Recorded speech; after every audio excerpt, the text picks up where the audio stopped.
Pada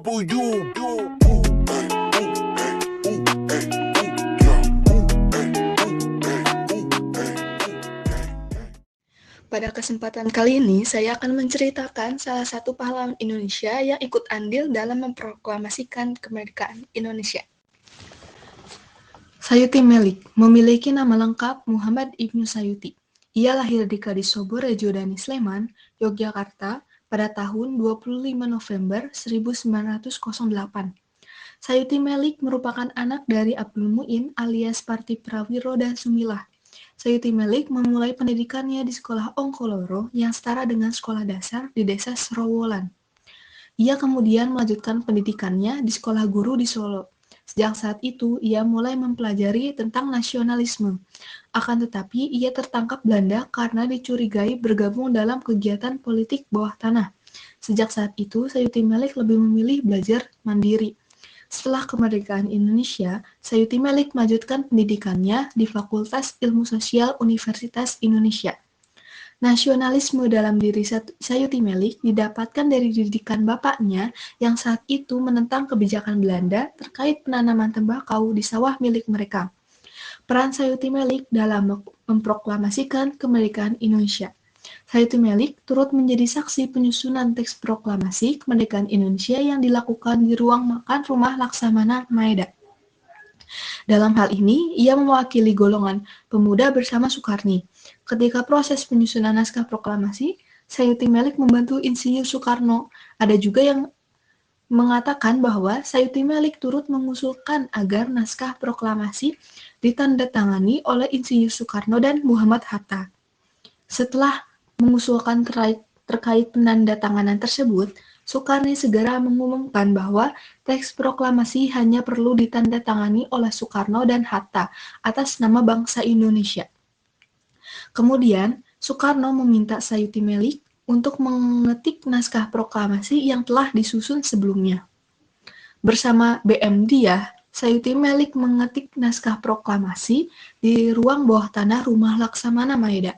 Saat pengetikan tersebut, ia melakukan perubahan 3 kata, yakni kata tempo diganti menjadi kata tempo.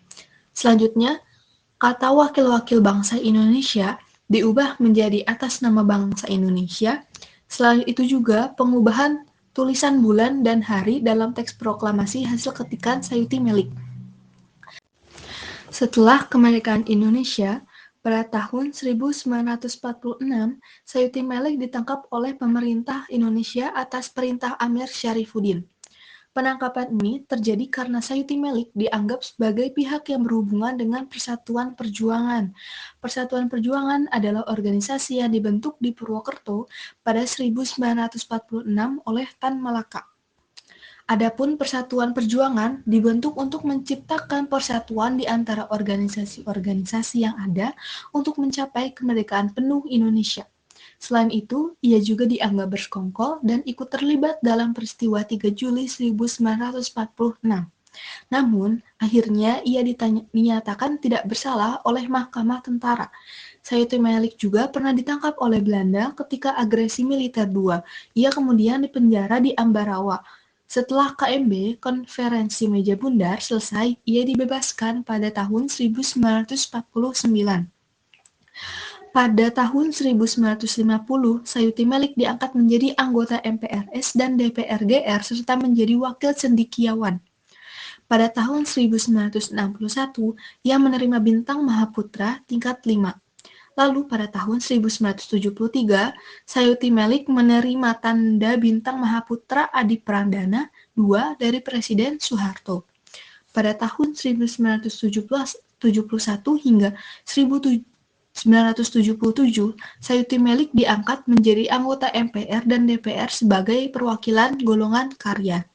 Selain di bidang politik, Sayuti Melik juga menjadi seorang jurnalis. Ia pernah berkarir sebagai wartawan di Eropa Barat, Eropa Timur, Amerika Serikat, dan juga Australia. Pada 23 Desember 1982, Sayuti Melik mendapat penghargaan Satya Penegak Pers dan PWI, yaitu Persatuan Wartawan Indonesia Pusat. Sayuti Melik meninggal dunia pada 2 Maret 1989 di Jakarta. Terima kasih.